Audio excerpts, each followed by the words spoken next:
I'm not sure. Is this fine? In this small here, there's something running here. Yeah, that should be fine. Yeah. As long as I have my glasses on, I can see it. Yeah. Okay. All right, but it's just like that. It does not go way too far. You walk that way, it won't record. So if I go over here, that's fine. That's fine. But if you go until that table, move and follow me. There's a remote which I can try to control it, but okay. I do walk around a little bit though. So if you see me wandering too far, just tell me.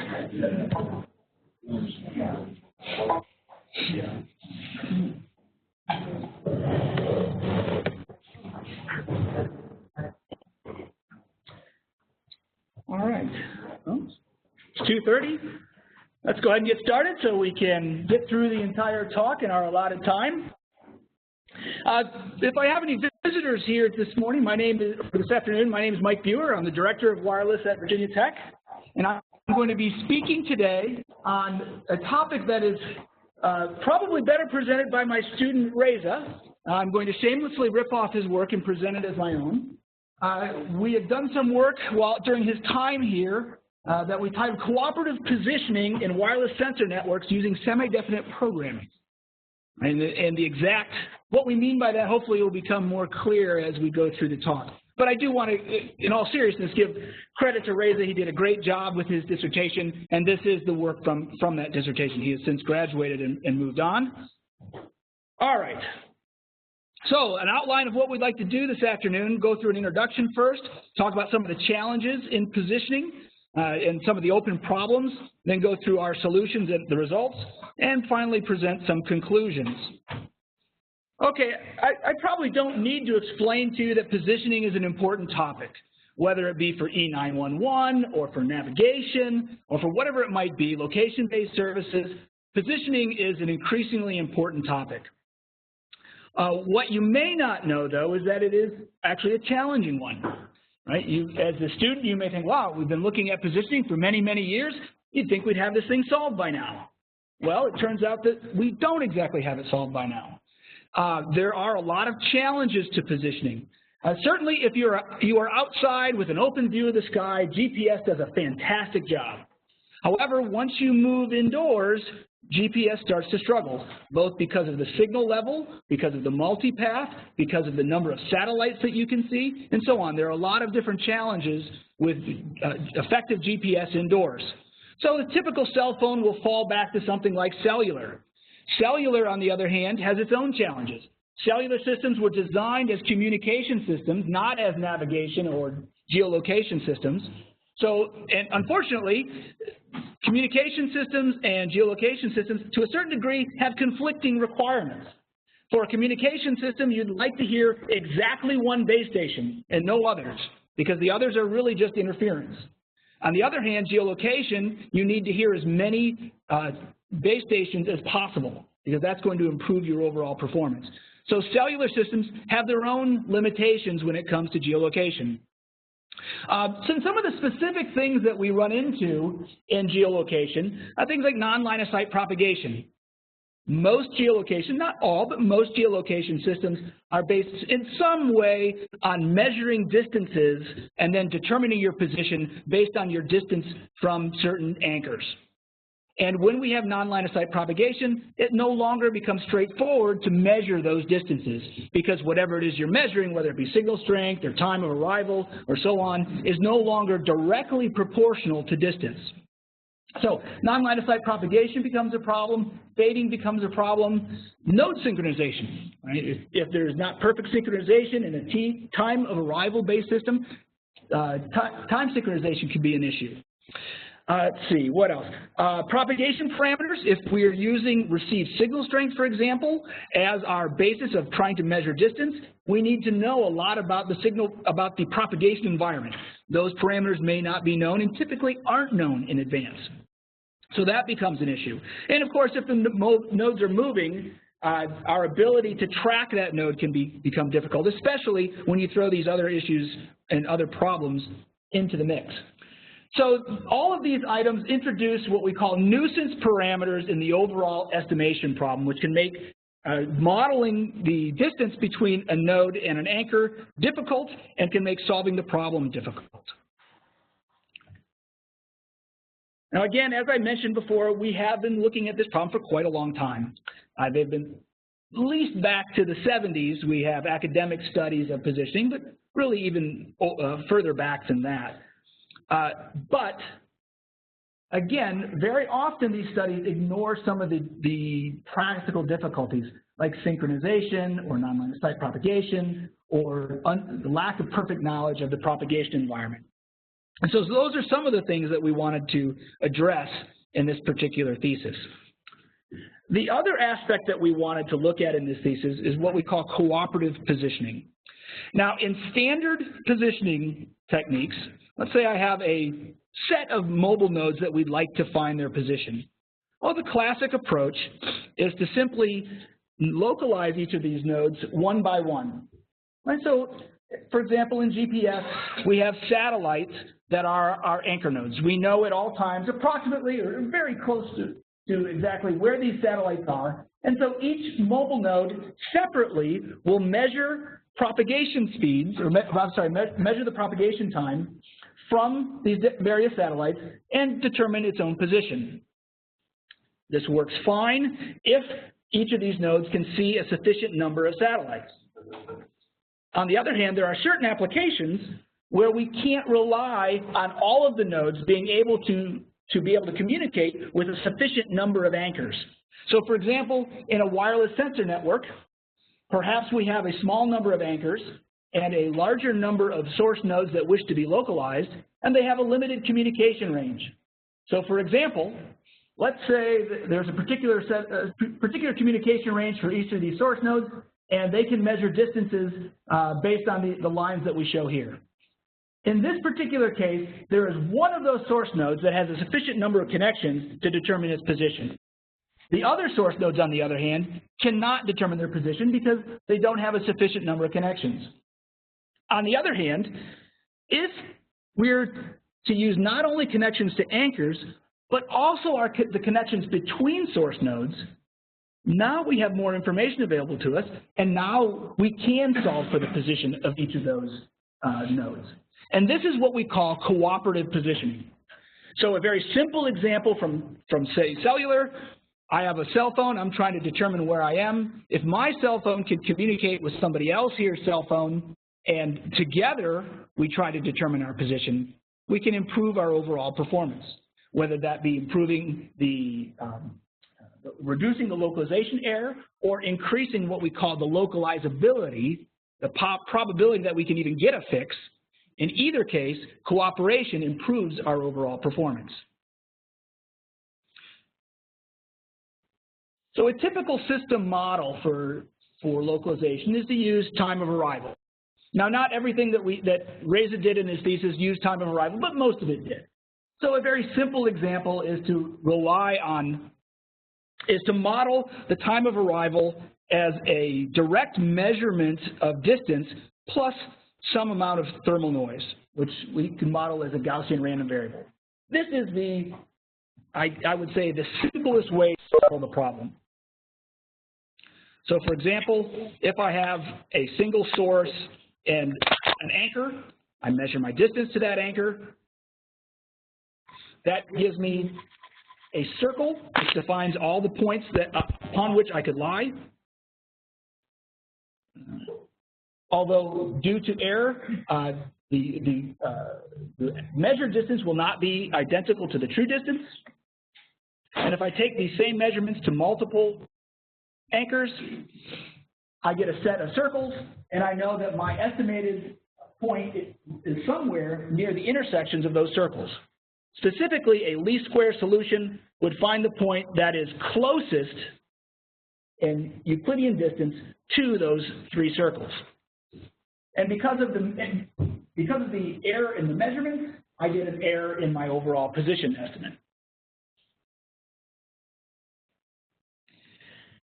Now, how do we solve these types of problems? So this is the basic problem. In this simple example, I have three range measurements. and I'm trying to locate a single node in 2 dimensions. So I get 3 nonlinear equations and 2 unknowns, my x and y coordinates. How do I find those x and y coordinates? Well, there are various ways to do that. Because I have error, typically we rely on some kind of optimization method. Right, I have a series of equations, and I'm trying to minimize the error in my position estimate. Two basic types of optimization that I can use, either nonlinear or linear. Linear optimization is going to be simpler. It's going to have typically a closed form solution, very efficiently solved, but the performance can be very poor. On the other hand, nonlinear solutions, they either fall into convex or non-convex solutions. If it's at least convex, there's a nice family of techniques that can very efficiently solve that problem and find the global minimum. If it's both nonlinear and non-convex, that's a little bit more difficult. Now, I don't know whether or not I've found the global optimum, because there are multiple minima in my cost function, and there's no guarantee that when I find a minima, that is my global minimum.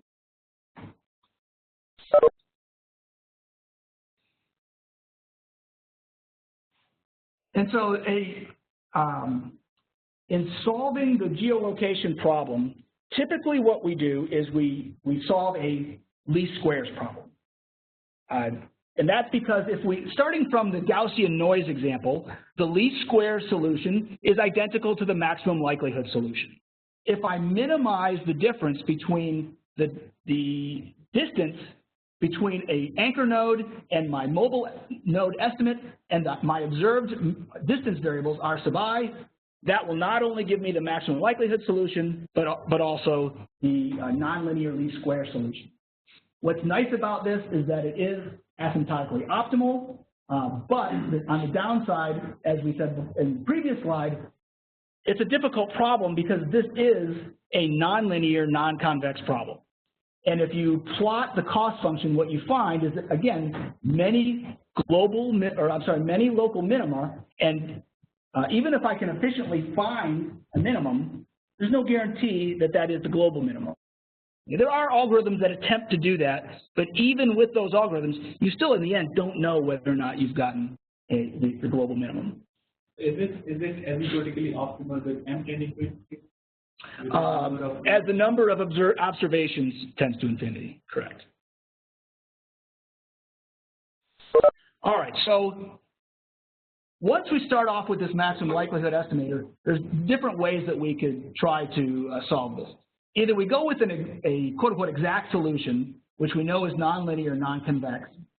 Typically, in that case, we go after it with an iterative solver. And again, because of the multiple local minima, we're never 100% sure that we've got the exact solution.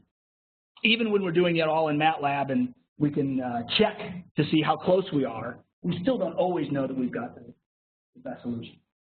So typically, instead of using the maximum likelihood approach, we'll typically use some kind of approximation to the maximum likelihood approach. And again, different ways I can approximate that maximum likelihood solution. Either I can come up with a linear approximation, which again is nice because it's closed form, very easy to solve, but unfortunately the performance isn't always very good, especially if the noise is high, or if I have non-Gaussian noise. A second family of approximations are geometric approximations. These give us kind of something better than linear, but still not very close to the true maximum likelihood. So a third set of solutions or approximations to the maximum likelihood are what are known as convex relaxations. So we take the maximum likelihood cost function, which again is a nonlinear least squares cost function, and we relax it in some way. And we can either use something like quadratic programming, or second order cone programming, or semi-definite programming. These are 3 different ways that I can relax the problem, and what's nice about it is that the relaxation is convex. That means I have a single global minimum. So I know that I've found the minimum, the global minimum. The only problem is I don't know if that global minimum corresponds directly to the true global minimum from my original cost function. Are these Yeah. relaxations known, or do you come up with based on the model? Great question. The general idea is known, but for every individual problem, you have to come up with the relaxation on your own. And that's really where the, I guess, the ingenuity, creativity comes about, is that everybody knows what a, for example, semi-definite program, we know what it should look like, but how we take our problem and turn it into a semi-definite program, that's the difficulty. And that's where people get their papers from. That's where the pieces. Question, the validity of the approximation. How would you show that it's valid? I guess the proof is in the pudding, right? It's, if you get good solutions, then it's usually you say, hey, it's a pretty good approximation, right? I mean, you can do, there is, unfortunately, a lot of these relaxations, there's very little by way of theoretical understanding in terms of, can we prove that, for example, our minimum is within some epsilon of the true global minimum. There just aren't such guarantees. So the only way to really know is to go through simulations and look at the results and say, okay, we get pretty good results. This must be a reasonably good relaxation. So what we have chosen to use is semi-definite programming, and I'll show on the next slide why that is.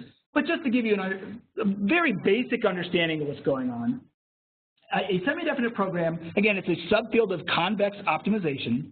So again, what we do is we're taking the original cost function and we're relaxing it in a way so that it can be written as a semi-definite program.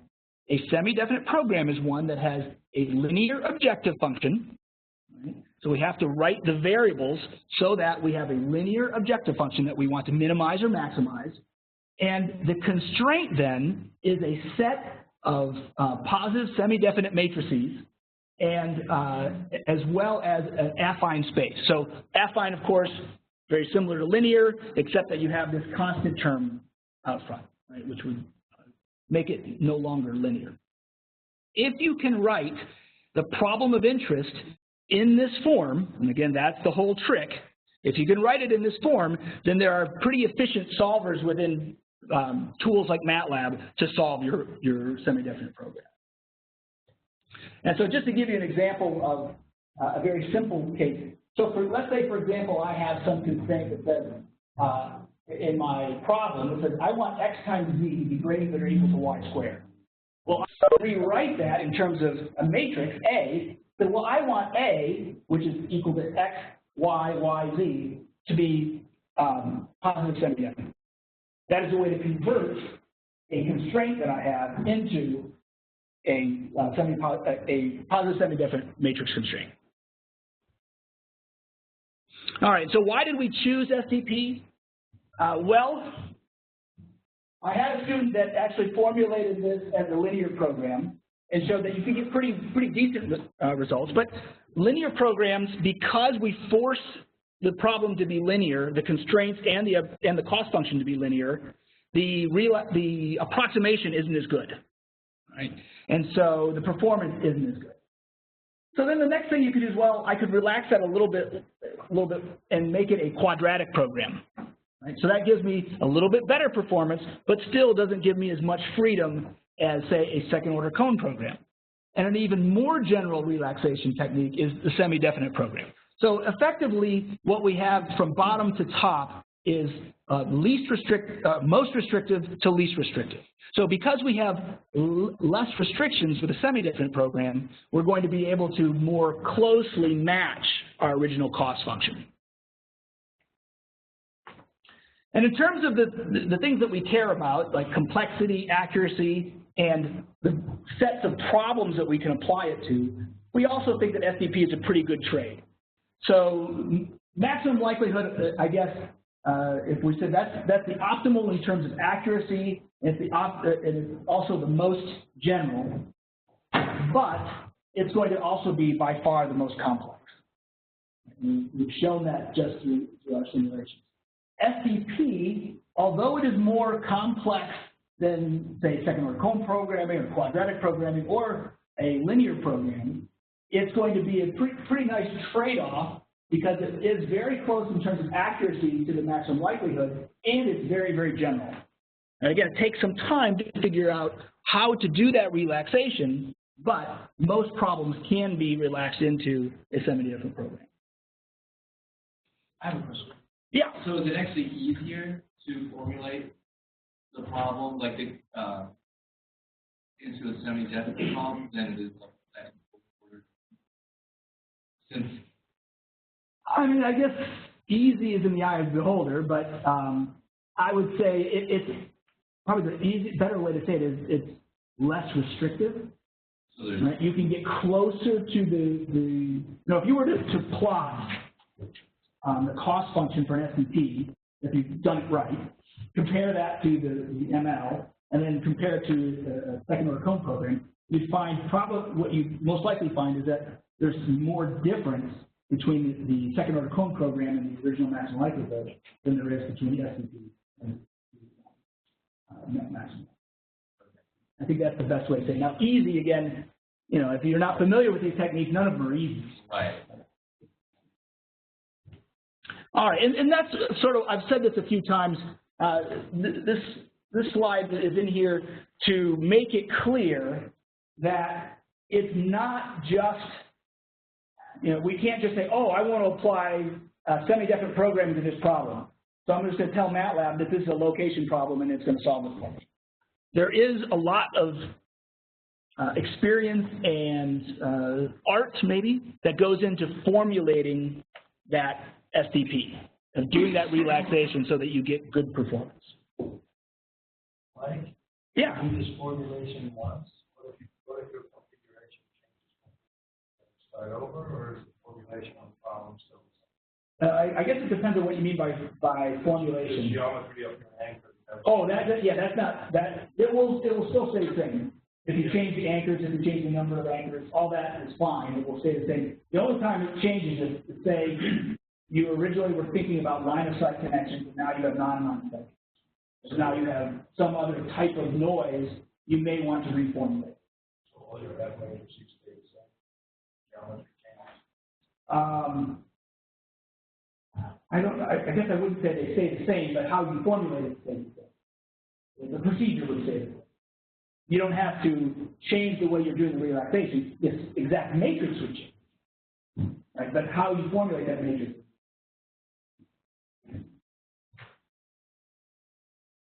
Okay. Did we get rid of? Did you put these slides out of order? No. Come on, this is not the order they were in. All right. All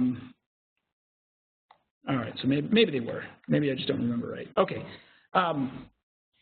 So in Ray's thesis work, he looked at 4 geolocation problems, 4 different geolocation problems that he felt he could apply semi-definite programming to that would also contribute to the field. The first one involved cooperative geolocation based on received signal strength. Specifically, this actually shouldn't be transit power, this should be reference power. We know that the received power at some anchor or at the mobile node is related to distance. Specifically, if I know some reference power at some reference distance d0, and I know the path loss exponent, then I can relate distance to received power. The problem is that usually I don't know some of these propagation parameters. Right? It's very difficult to know what the path loss exponent is in a given environment. It's also, you may not know what the reference power is at some reference distance.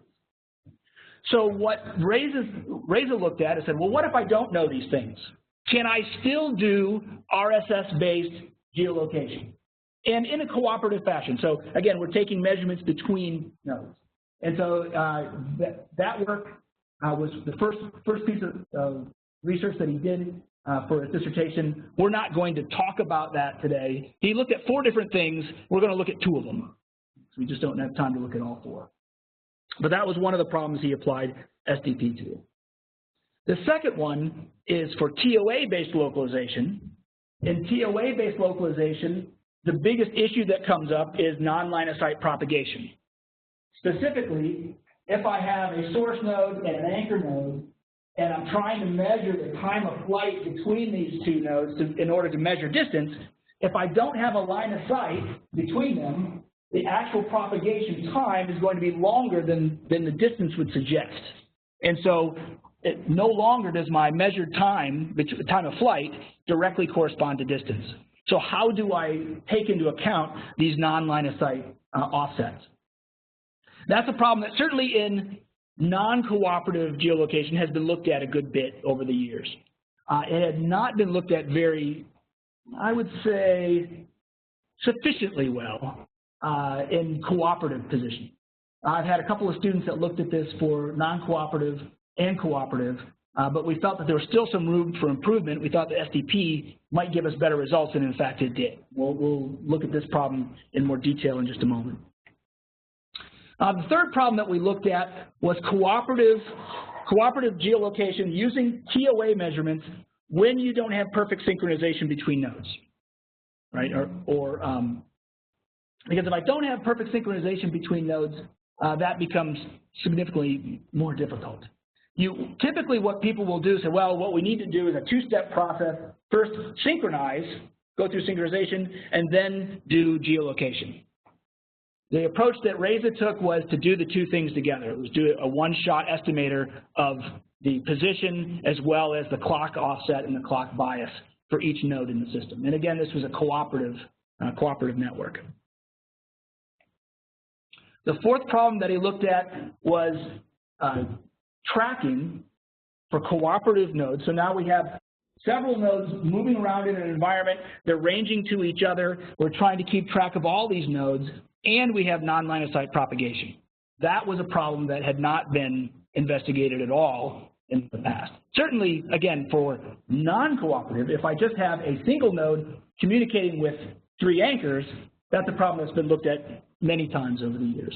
But if I'm trying to accommodate connections between nodes and use that in my solution, the impact that non-line of sight propagation has on that tracking has not been investigated previously. And he developed an SDP technique that you could incorporate directly into the tracking problem and showed that it was superior to the extended Kalman filter for this same problem. Connection between nodes, do they have to establish a connection or just be within range? Like, do they have to communicate and data for them to use it? They need to at least be able to send a signal that is identifiable as coming from that node and that I can use to measure time of. Both willing.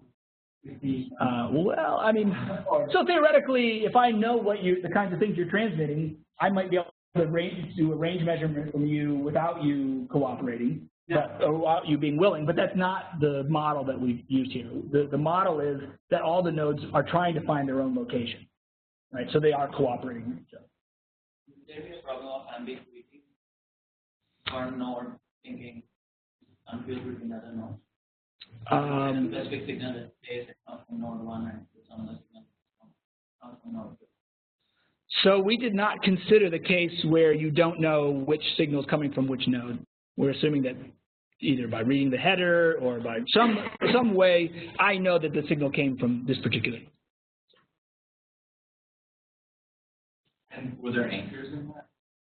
Yeah, there were anchors. They're not shown here. These are essentially anchors. Okay. I think this was a animation that somehow we lost some of the information there. I think there was supposed to be occasionally connections being made between the nodes with the anchors. I don't know. You may have actually stole that from one of your animations out here. All right. So here is a pause just for all the students in the room to give you a sense of what your faculty member may be expecting from you. All right. So Reza, in his dissertation, he investigated 4 open problems, and I asked him to consider 3. He did after 4. He has submitted 4 journal papers. He said 1 of them accepted already, 3 are currently in review, and 11, actually it's now 12 conference papers, 11 have been published and 1 is in review. Now obviously you need to talk to your own faculty member about what they expect from you, but I think these are not unreasonable goals. Just something for you to think about. Your advisor can thank me later. All right, so let's take a look at two of our 4 problems. The first one is cooperative positioning in non-line of sight environments.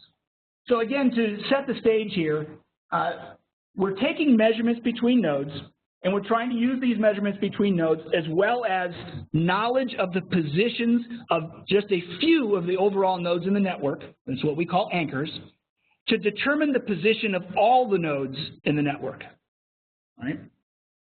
Now, the difficulty that we throw in here is that at least some of those measurements have non-line of sight propagation, meaning that the measured distance is almost certainly bigger than the true distance because of some bias that we'll label B sub I. So there's thermal noise or Gaussian noise that we call N sub I, and there's also some bias. And typical models for that bias are an exponential bias or possibly a truncated Gaussian bias. Now the question is, given these kinds of conditions, can we find all of the positions of all the nodes? And if we can, what algorithm should we use to do that? Now, how we approach the problem depends on something very important. What do I know about the biases? Why did you say that this RI will always be bigger? Why can't it be smaller? Theoretically, it could be smaller, right, because Gaussian has an infinite extent. But typically what we find is that the bias dominates over the thermal noise. And so when we have non-line of sight propagation, the vast majority of the time, your measurement is going to be bigger than the actual range. But there's nothing that says it absolutely must be. It just usually is. And we've taken a lot of measurements that confirm that that's the case, that typically your non-line of sight bias is dominant over your thermal noise. All right, so the first thing that we can think about is, well, what if I know everything about the bias statistically? I don't know the bias itself, but I know its distribution.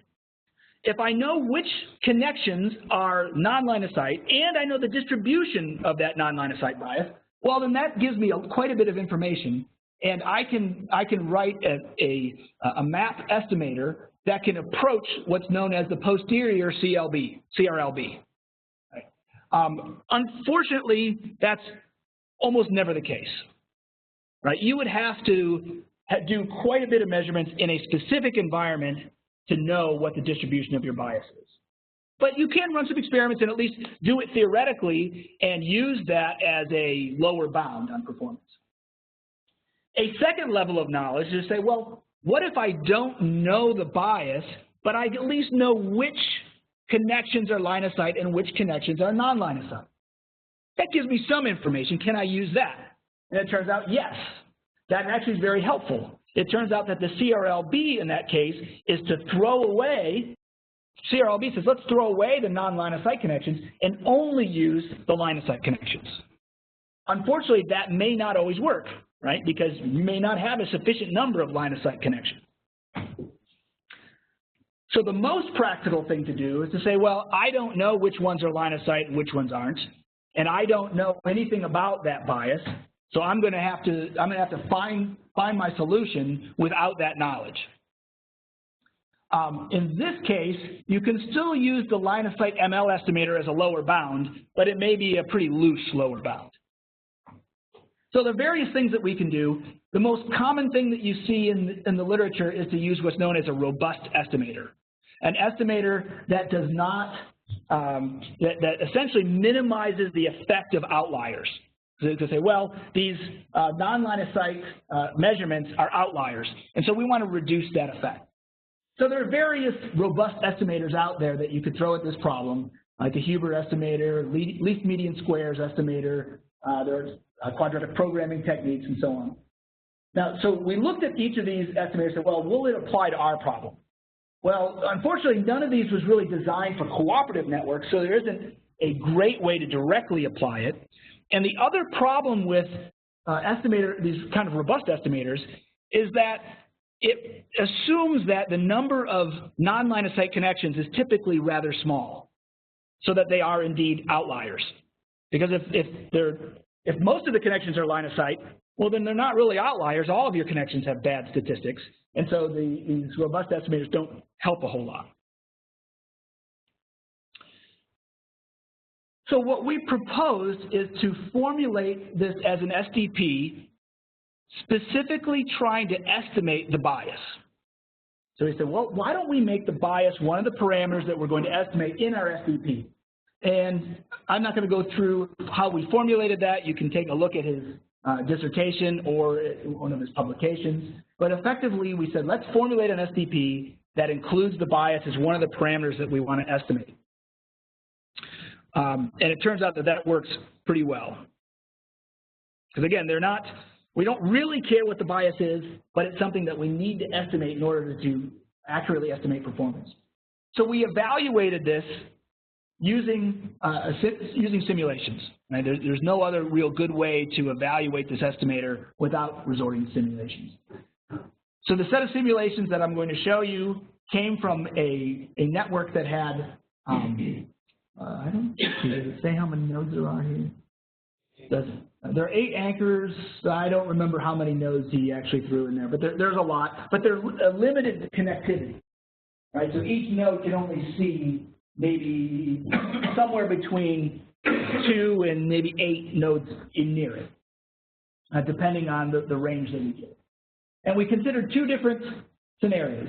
One where we have mild non-line of sight, so only 20% of the connections are NLOS, and then also severe non-line of sight, where 80% of the connections are NLOS. And so we ran 2 different cases. Within those severe and mild NLOS constraints, we looked at both non-cooperative and cooperative. So even though we were primarily interested in cooperative, because it was fairly straightforward, once we formulated it as a cooperative problem, it was pretty easy to drop it back to a non-cooperative problem. And we thought, well, maybe this approach actually will work well in the non-cooperative case also. And in fact, it did. So this is the mild NLOS scenario. And what our lower bound, okay, so what we're showing here is a CDF of the localization error, okay, or a cumulative histogram of the localization error. So this way is good, that way is bad. This means more the errors are small, that way it means more the errors are big. So our benchmark here is if we use the ML solution only on the line of sight connection.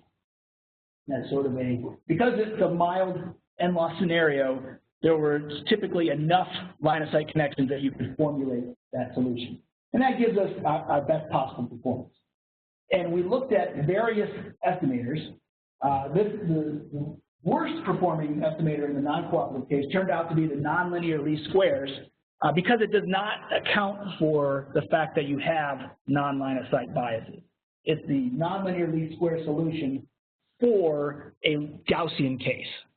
So it ends up, because it doesn't actually model what's going on in the problem very well, it performs very poorly. And then these are this group of curves here are various robust estimators, and then this is the performance of our proposed estimate, the SDP. You can see that we're getting a nice improvement over these robust estimators and something fairly close to the benchmark. And then if we move into a cooperative case, we see similar results, so some of the orderings are a little different. So for example, in this case, the Buehrer estimator actually works fairly well, whereas over here, it didn't work too well. But again, in SDP, among the non-ideal or less than optimal, suboptimal estimators, it performs, again, the best. Do you account interference from the other end? No, we don't account for any interference from the other anchors. We're only saying we can make range measurements to each of these other nodes, and this is the quality of it. So how is that non-line of sight scenario completed? So we have for each range, so you throw your nodes down, you calculate all the distances, you add Gaussian noise to them, and then you choose some subset of those nodes based on a percentage, that will be non-line of sight, and then we add an extra bias that's exponentially distributed. So you fix the distribution of bias and then just sample from that. Correct. That's right. That's right. So we're not real interested in the waveforms that are used to do the geolocation. We're saying after you do the measurements using a particular waveform, you get these statistics at the output. So we're only modeling the statistics of the non-line of sight bias and the Gaussian error in the range measurement. Then when we go to a severe non-line of sight scenario, we see that the gains are a little bit bigger even, right? Because again, because the SDP problem or SDP solution is trying to explicitly account for that bias, it's giving it a pretty nice advantage over some of these robust estimators. Again, your nonlinear least squares is going to be the worst performance because it doesn't account for the bias at all, and SDP is giving us the better. Now, we can't throw the benchmark up there anymore because we don't have a sufficient number of line-of-sight connections with which to calculate the benchmark. We could try using knowledge of the statistics of the biases, calculate a map estimator, but we didn't do that for this problem. Mike, in the cooperative case, are you setting up a joint optimization problem for two nodes taken together, or is it just separate SPPs and you share the data? Very good question. So the question is, are we solving a centralized problem or is it distributed? And in all this work, he assumed a centralized solver. Okay, so we collect all the information. I guess ideally you're shipping it somewhere and it's solving it for you. Now there has been work we've seen work in the literature where you are able to break up an SDP into smaller problems where you can then share the data. So that was one of the reasons why we didn't bother to do that, because there are ways to break it up, especially because in these networks, the problems are, although connected, they're also, the variables that are being solved for in this general area are going to be the same. And then if we look at another part of the network, the variables that most heavily influence the solution are going to be local. Right? So breaking it up into sub-problems is, I don't want to say straightforward, but it's known how to do it. So you can come up with distributed solvers that do very, very close to the centralized. And that's why we never really looked into it much. That's a great question. All right. Let's see, how are we doing on time? 18 minutes? Okay, no problem. All right, so the second problem that we want to look at this afternoon is the third problem that Reza looked at in his dissertation, and that is, how can we do cooperative localization when we have asynchronous networks? So effectively, how can we jointly synchronize and localize the nodes in a cooperative network?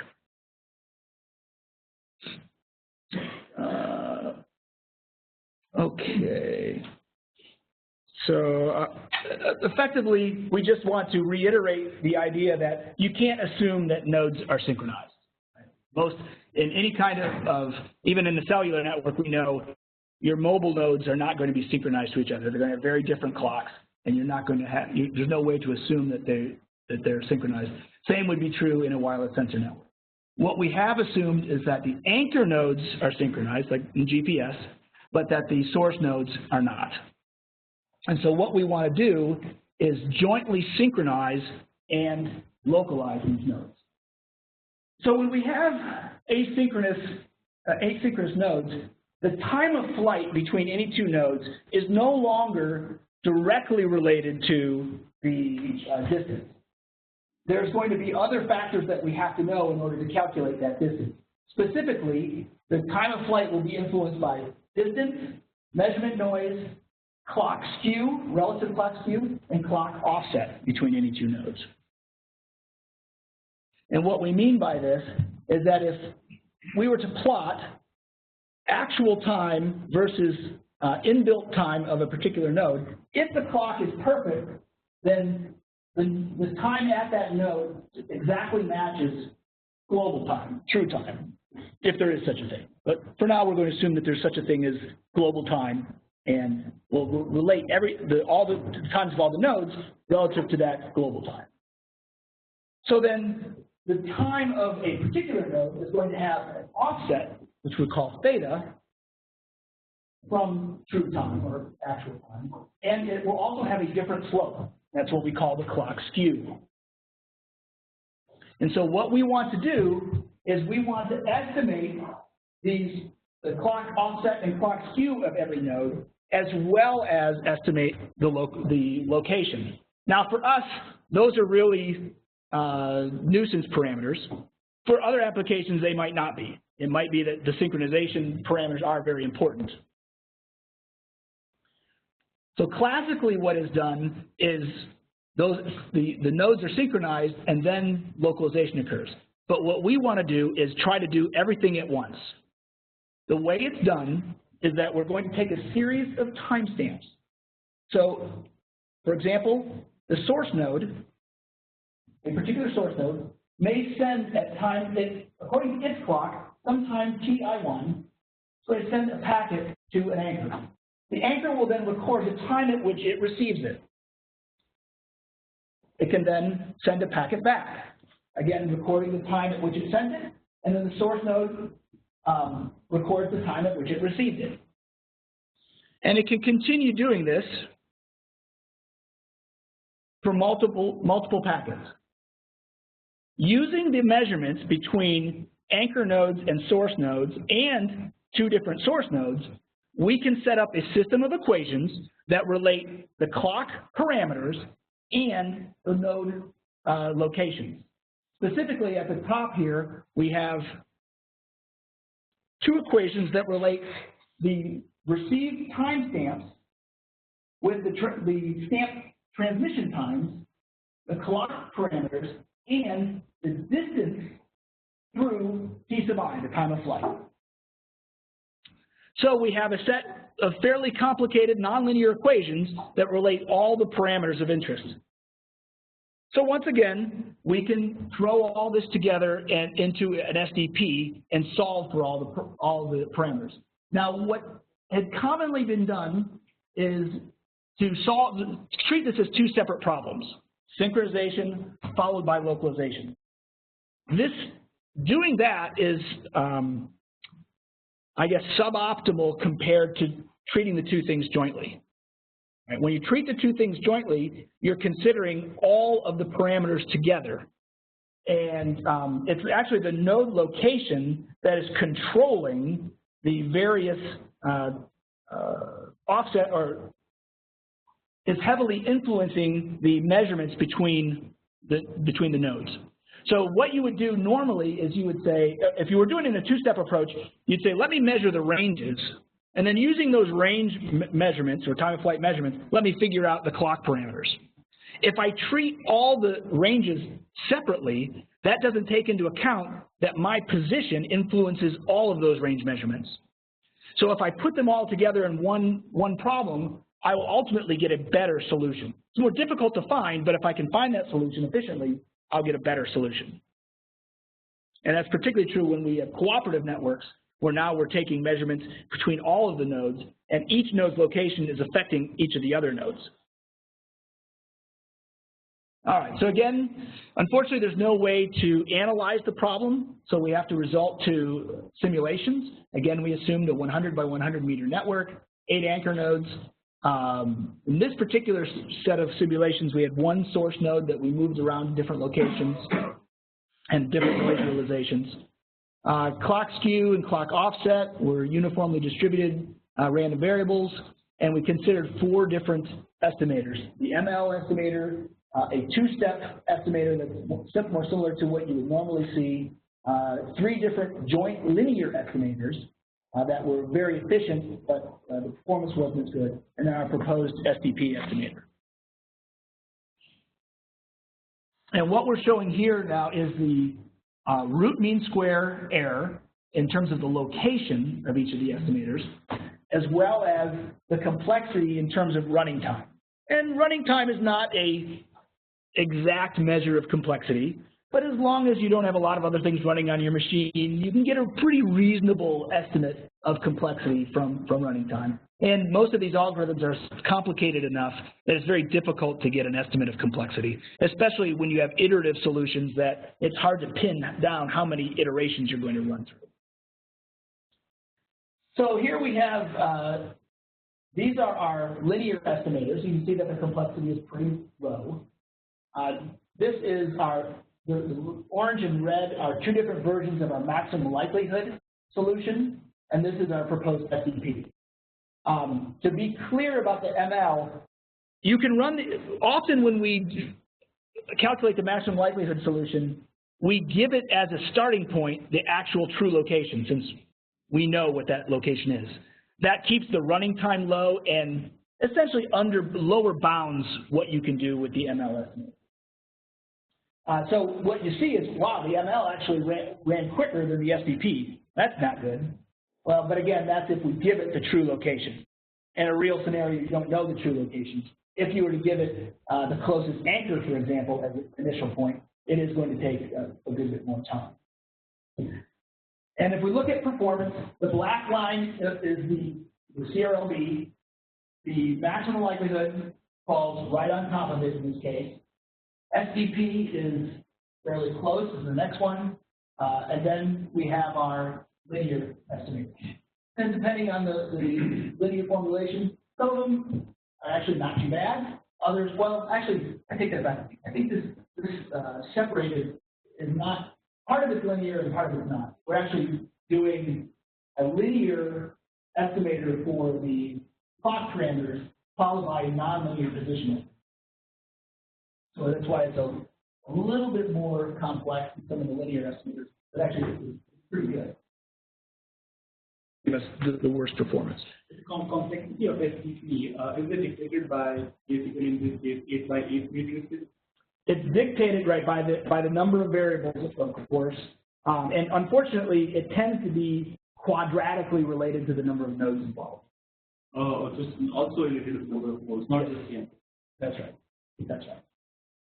And that's one of the downsides to it, is that as the number of nodes grows, if you're trying to include all those nodes, let me take that back. The number of collaborators, I guess, is what it's going to be quadratically related. Number of collaborators. It's going to be linearly related to the number of nodes, quadratically related to the number of collaborators.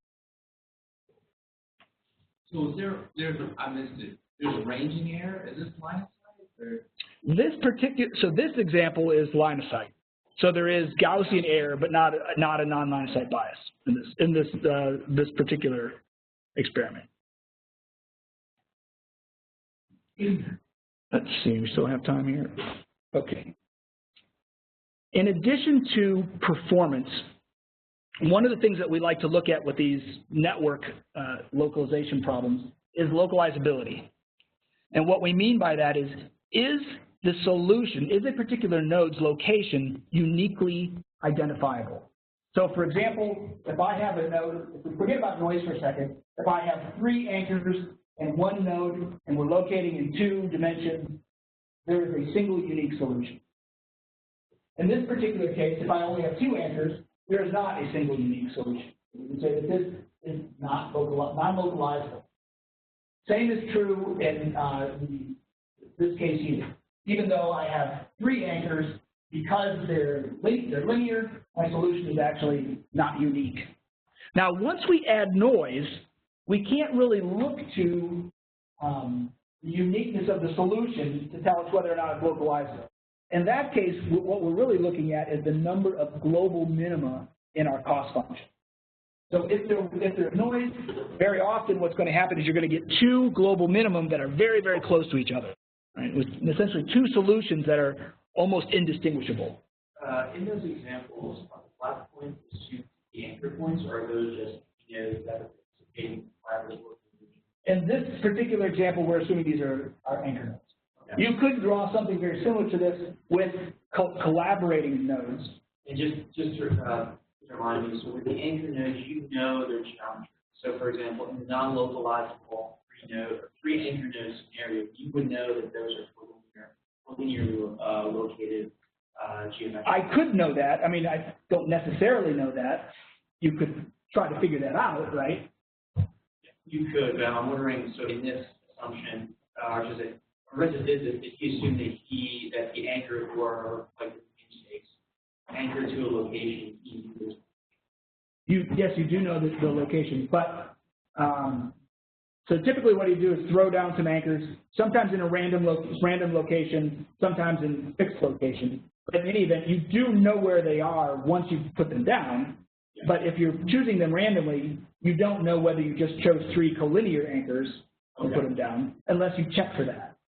Right? I mean, you could try to say, well, does the X or does it look like they fall on a line? That would require an extra check in the simulation.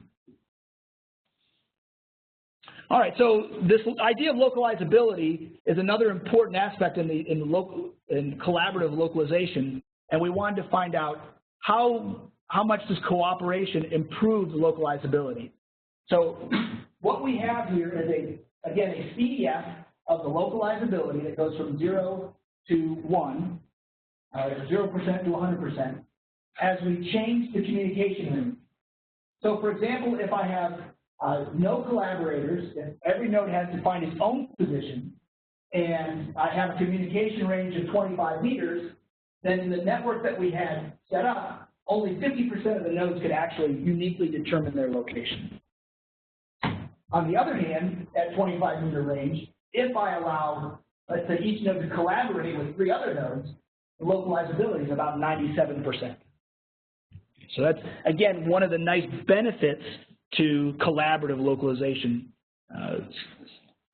to doing collaborative localization as opposed to non-collaborative, traditional localization.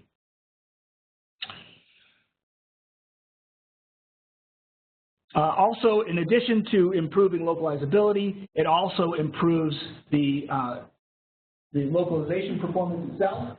So again, we have a CDF of the localization error as I change the number of collaborators.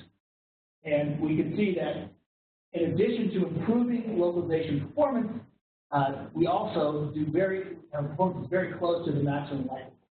And again, in this case, because we were assuming line-of-sight connections, the ML solution was relatively easy to come.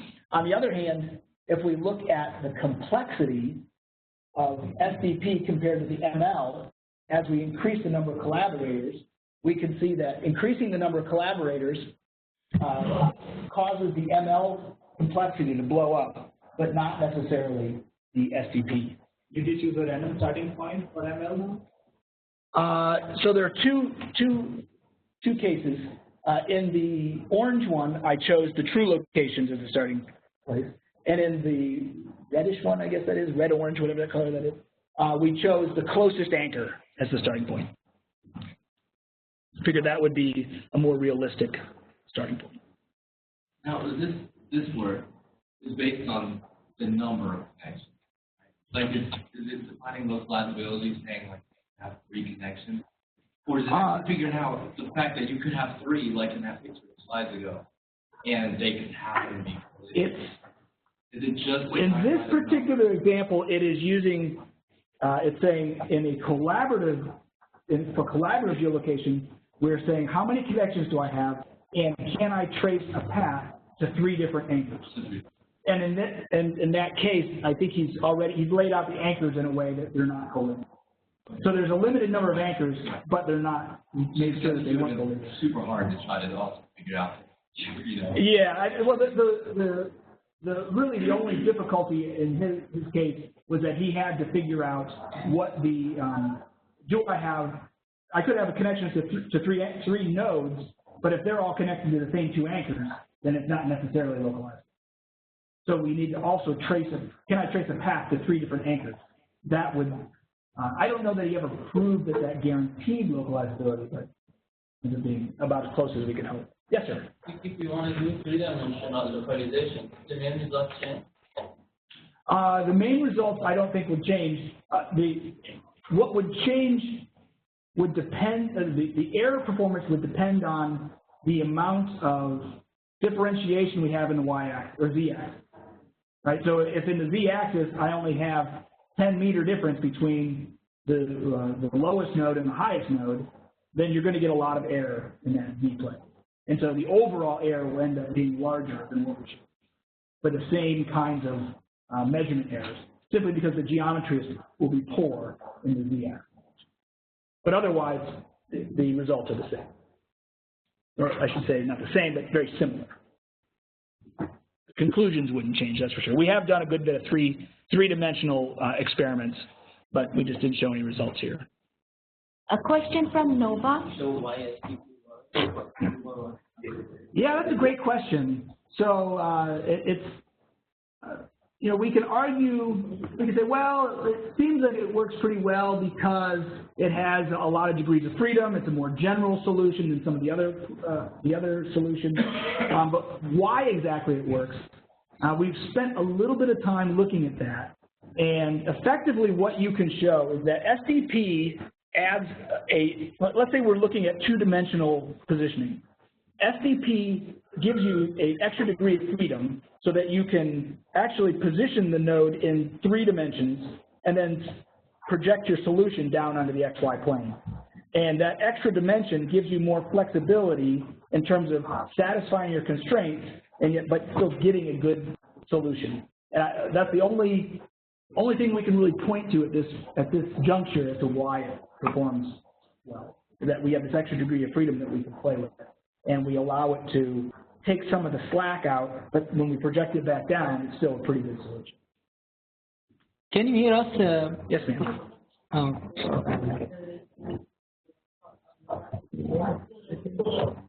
This one? Hello? It represents, that's a good question. This represents running time in some units. That's a great question. I don't know what the units are, but it's directly related to running time. What?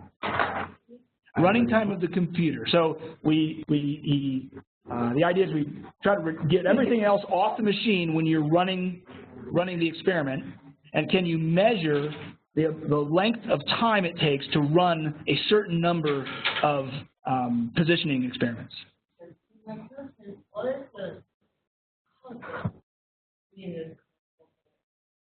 What's the cost? Yes. Does that mean that you need servers more complicated? You need more overhead? Okay, so yes, so cooperation gives you 2 benefits. Your localization error is smaller, and your localizability, your ability to even get a position estimate, goes up. Right? So those are the benefits. It does require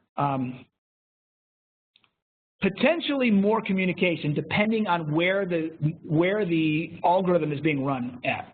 If it's distributed, it really doesn't require even any more communication, because all we're saying is we're communicating with neighbors.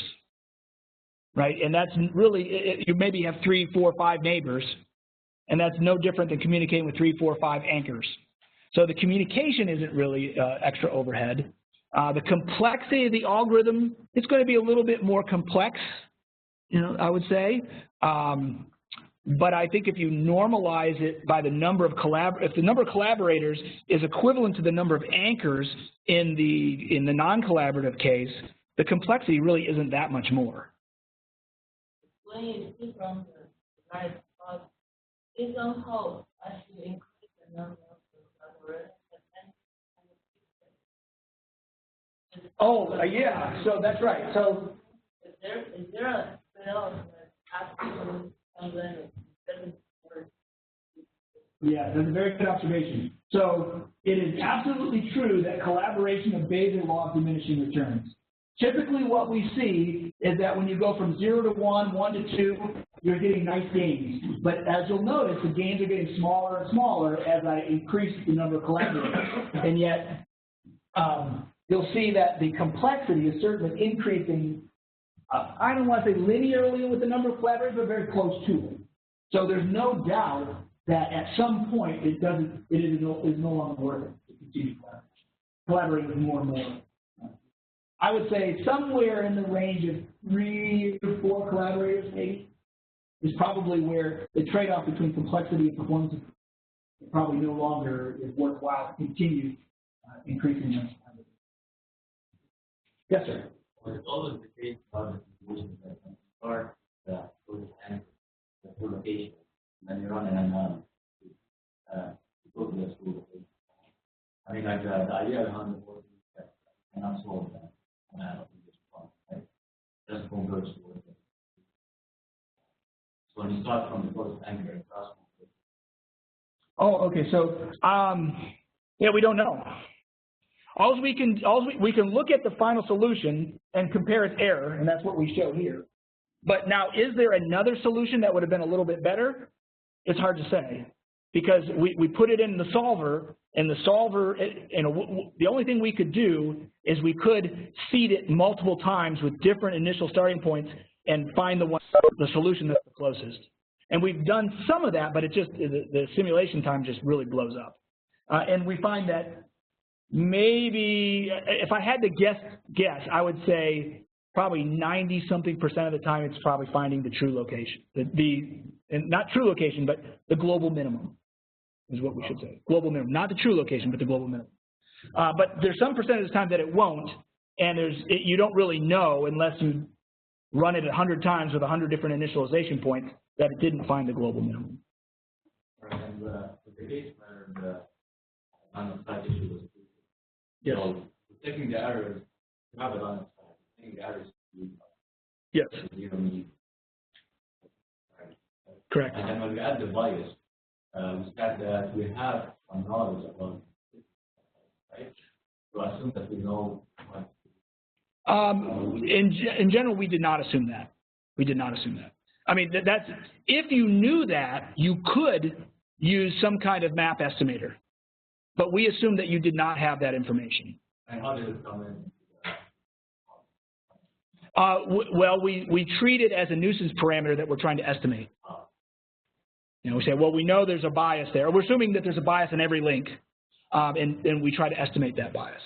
Yeah, so the robustness towards on-site measurement. So we're assuming that they are those. We're not directly treating that, except in the robust estimators, they would automatically treat those. But in our estimator, we didn't take it. Although probably what happens if you get a very large noise realization, it's going to treat that as a bias and try to estimate that. That probably is how our estimator would treat it. Okay. Yes, Waleed. Is the energy efficiency any issue for collaboration? Is it one? When we need to add these collaborators, you have to message there. Right. So it's true. But, okay. I would say that the difference is minimal, because either I have to communicate with anchors or I communicate with my neighbors. Okay, fine. So yeah. So maybe I'm communicating with one or two more, but it's shorter distance, so shorter transmission time, transmission energy. So probably in the end you come out a little bit better. Would be my argument. Yes, sir. If you look at the problem of only collaboration without anchor, assuming that the node wants moving. Yeah, we've looked at that. The problem is that you have no way. I mean, you essentially have rotational ambiguities, flip ambiguities, and translational ambiguities. Right? You have no way of pinning down the network. You could figure out where the nodes are relative to each other, but if there are no anchors at all, take your network and you can imagine flipping it, rotating it, and translating it, and you'd get the exact same measurements. So we didn't really consider that too much because we wanted to be able to pin the network down. But you certainly could do that and just find relative locations. Because in the example that the anchors were positioned by the middle node, that might not be. Sure. Anchors around, we won't be using. Well, actually, that would be the best case. The best case is when the anchors are outside. That's only two anchors. Well, if we only have two anchors, then again, the network could rotate, and we wouldn't be able to know the difference. You need at least 3 to pin the whole thing down in 2 dimensions. Yeah. So definitely the geometry of the anchors will play a role in the overall performance.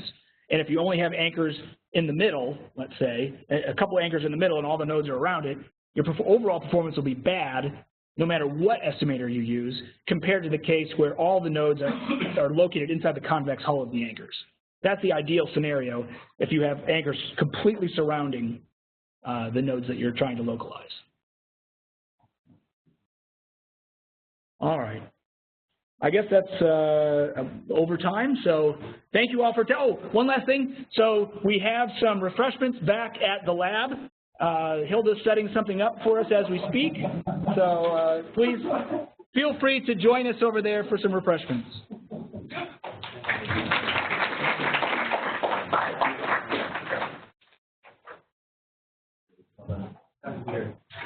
I don't know if they were... They were able to hear. I used my phone and it was all very clear. It was nice.